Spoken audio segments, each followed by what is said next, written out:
There's no greater relationship outside of your vertical relationship, which is you and God, than a man and a woman coming together in the covenant of marriage.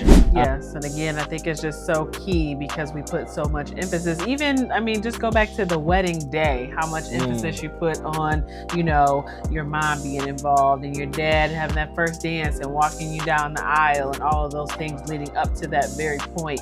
But when you get to the wedding, what does the dad have to do?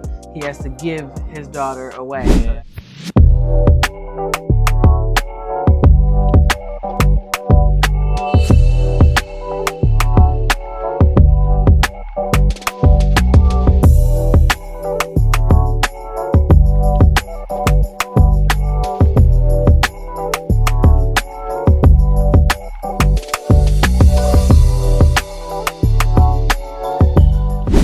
Hey, what's going on, family? Dr. DeMarcus Battle here. And I am Rainika Battle. And we are back with another edition of Bible with the Battles. Listen, go ahead and let somebody know that we are live. We're broadcasting on tonight. And we would love for you to like, share, and subscribe to our channel. And on tonight, we're going to be discussing the 4 Laws of Love by Jimmy Evans. This is a powerful book that we've used in times past for marriage counseling and coaching with couples that we have married. And so we're excited to really dig into this, especially because it's the month of February, right? The month of love, Valentine's Day. My birthday month. So we're excited to dig into this tonight. But before we do that, we have some icebreaker questions for you. I'm gonna put you on the spot here and see how well you really know me. I'm horrible at this. I'm horrible. Let's get started here. All right. Number 1. I think I'm gonna just do 3 of them. Sorry, I might have touched the mic there. What is my favorite holiday? Favorite holiday? 4th of July. I'll give this a tie between that and Thanksgiving. So listen, yes, that was a trick question because Thanksgiving we've kind of gone back and forth on if that's my favorite holiday or her favorite holiday. But I know for a fact, so I know her better than she know herself. It's really 4th of July. So you say. All right, next question. All right. What is my favorite sport? Your favorite sport? Football. To play. Your favorite sport to play? Yeah. You don't play sports. What's the one sport I did? You love track. I like to run. Yeah, okay? I like to track. Running, okay? Running. All right, one more. I told you I'm horrible at this. What is my favorite food cuisine? Type of food cuisine. Italian, got it. That's you. Finally, one for one for 3. All right. So next time when we join with you all, I'm gonna do it and see if she can get mine right. But she knows me to a T, so I'm sure she will. All right. So listen. The 4 Laws of Love by Jimmy Evans. He originally wrote Marriage on the Rock, and that was like a larger book that encapsulated or had the 4 Laws of Love within that text. But what he did was he wrote the 4 Laws of Love, pulled out those 4 laws and said, hey, this is a great resource for marriages, those who are engaged, those that are dating. And so we felt that this would be a great thing to do for February as sort of a book club sort of thing. So we encourage you to, go ahead and purchase that book. Make sure you get it. Okay. So here's what we're going to do. We're going to discuss the law of priority. The law of priority. So we got to start with scripture. Genesis chapter number 2, verse 24. I'm going to read from the NIV. It says this: for this cause a man shall leave his father and his mother. And so really the implication here is that God designed marriage with the intent that it would be a special commitment between a man and a woman, and it would be more important than any other human relationship. Now, I certainly believe that there's no greater relationship outside of your vertical relationship, which is you and God, than a man and a woman coming together in the covenant of marriage. What do you think about that? I think that's huge. I think that's powerful, especially for the ladies who tend to be daddy's girls. For the guys that tend to be mama's boys, and those relationships being so tight knit, and you have to make this huge transition into focusing on your spouse. So it could cause some challenges in the realm of making your spouse a priority when other people have been in that spot before. So, for sure. No, we're gonna talk about it. So, more important than your parental relationship. So like as you're growing up, there's nobody more important to you than your mom, than your dad. But when you get to the point of establishing that marriage covenant, getting married, there's no other relationship that's more important than that. The marriage relationship is more important than your sibling relationships, right? Some of us are really close to our siblings, and we have to now rearrange that priority. The same thing with our peers, right? Best friend. Your best friend, your homeboy, right? You can't be calling them before you call your spouse, right? You can't be talking to them before you talk to your spouse. And then it's even more important than your working relationships, right? Those that you have on your job, in the marketplace, so on and so forth. And so Jimmy Evans points out in the book, and we can take note of how important the law of priority is based upon the reference of Genesis chapter number 2, verse 24, where it says again, for this cause a man shall leave his father and his mother. Now, what's crazy about this, and I hadn't thought about this, Renika, Adam did not have parents. Right? And so even without the key figure in this scripture not even having parents, the writer still references parents to establish a principle, right? That as humanity continues to grow and more people come into the earth and parents are now in the picture, the marriage covenant is more important than that parental relationship. That blew my mind right there. Yes. And again, I think it's just so key because we put so much emphasis, just go back to the wedding day, how much emphasis you put on, your mom being involved and your dad having that first dance and walking you down the aisle and all of those things leading up to that very point.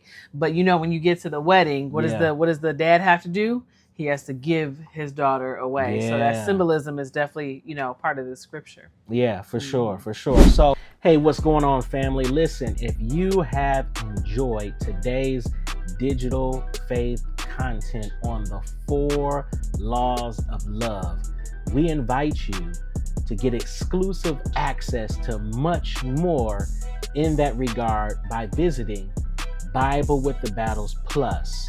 That's BWTB+.com, where you can get not only more about the 4 laws of love, but you can get all of our digital faith content in an exclusive format that you can certainly enjoy. So we look forward to you joining us there at Bible with the Battles Plus. God bless.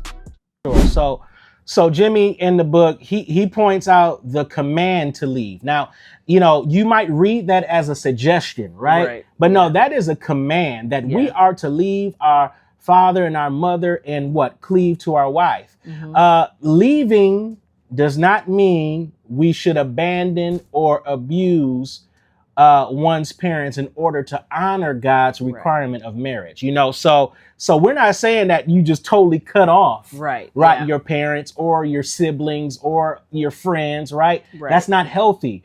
But again, it's the law of priority. Yes, you don't want to find yourself in a situation where, let's just say you and I are having issues and I'm picking up the phone and I'm calling my mom or I'm calling my dad. Guess what happened? Guess what's going on? Different things like that.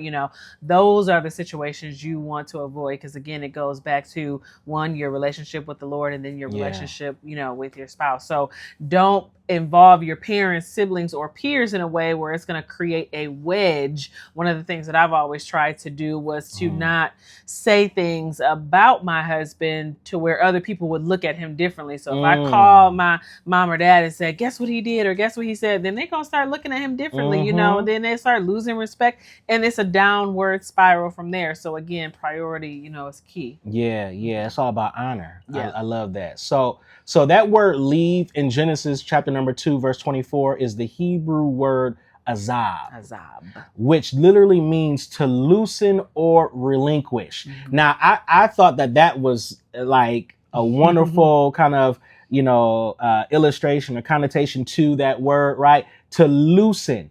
And so that means that you once had a grip on that relationship, right? Yeah. We should have a tight grip on our parental relationship. Yeah. We should have a tight grip on our friendships, right? Our siblings. Yeah. But we have to loosen. Loosen doesn't mean that you altogether just drop it, right? That means that you don't have such a tight hold onto that.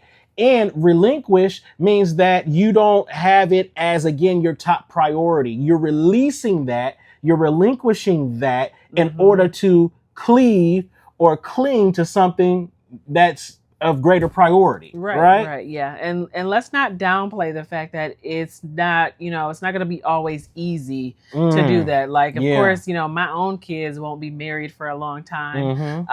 But I'm like, man, can you imagine not being the number one person for your son and daughter to go to and different things like that? So it's not going to be easy. It's not just an overnight thing, but engagement is a good time to kind of prepare yourself for that time period. But definitely, we won't just say, just like that overnight. It can be a process too. Yeah, and that process is for the engaged couple as well as the parents, right? Right. So as you're preparing, they should also be preparing, right? Yeah. To not only you to loosen or relinquish, but for them to let go, right? And to allow for there to be a shifting of priority, right? Yep, absolutely. So yeah, when you take this into consideration, here's a question I'm going to pose to the audience, and you could put this in the comments if you feel comfortable. Have you relinquished your own desires, right? And so often priority in this context is not just dealing with your exterior relationships, but your inner focus, right? Do I relinquish my own desires in my marriage, right? And prefer my wife over myself, right? Prefer your husband over yourself. And so I think that there's dual symbolism, dual meaning in the concept of loosening and relinquishing. Yeah. And I just thought about it. I don't think we said how long we've been married and dated and all that. I don't know. Yeah. No, I know. I've been saying it. So the quick 30-second is we met in 7th grade. So we were like, what? How 12, 13? 13. Yeah, back 12, then. 13, and then maintained friendship throughout the years until we started dating, fast forward, into the early college years. And then, so we've been married this year will be 17 years. I usually forget, y'all. Listen, I usually forget the day. The date is just, it's all a blur, but he don't forget. I usually every be like, year. what day is it? Is it the 4th or is it the 5th? And fun fact, we actually moved up our wedding date. We were supposed to get married in September. Yeah, that's right. We ended up getting married in April. As well. So 17 years, y'all. Had to move that thing up, y'all. Had to move it up. No. So no, and we're cherishing it, and we're enjoying it, right? Marriage should be getting better, like wine. I don't even drink wine, but I know the older it gets, the better it's supposed to be, right? And so that's the same way that we're growing in our marriage as well. So let's keep this moving, y'all, because we got a lot to cover. Jimmy also uses. I'm talking about Jimmy like I know Jimmy, right? But Jimmy Evans also uses the thought of legitimate jealousy as a way to fully understand marriage. God displays a legitimate jealousy when his people engage in idolatry. That right there, that he has a legitimate right to be jealous. Exodus 34:14. Do not worship any other God, for the Lord, whose name is jealous, is a jealous God. And so we should take that same sort of approach legitimate jealousy, righteous jealousy, right? And what does that cause? What action does that cause, right? Mm-hmm. I mean, that jealousy causes one to continue to prove their love and to be actionable in their engagement with their spouse, right? To ensure that jealousy is made known in the proper way, right? Yeah, absolutely. The Lord being jealous is because, or part of it is because, he has a right to be as our creator, as the one who loved us before, we loved ourselves, and who set these priorities out from the very beginning of what the relationship was supposed to look like until Adam and Eve messed that up. So when we put other things before him, yes, he is a jealous God. And it's a good thing too, because he's like, I want you for myself. Like, I want all of you. I don't want you to, be over here or doing this or doing that. Like, no, Renika, no, DeMarcus, like, no, you mine. So yes, it's hard. If God was not a jealous God, boy, we'd be gone away in our lust, our desires, and he would just allow us to go away. But God pursues us. He is a jealous God. He's not going to let you be out there for too long. He's going to reel you right back in. And we have to keep our marriages in priority like a legitimately jealous individual. So, hey family, well, we hope that you enjoyed part 1 of the 4 laws of love as we highlighted the law of priority. Make sure that you're connected with us on all of our social media platforms so that you do not miss the next installment of the 4 laws of love. We're going to be going into part 2 of the law of priority. We look forward to engaging with you real soon. God bless.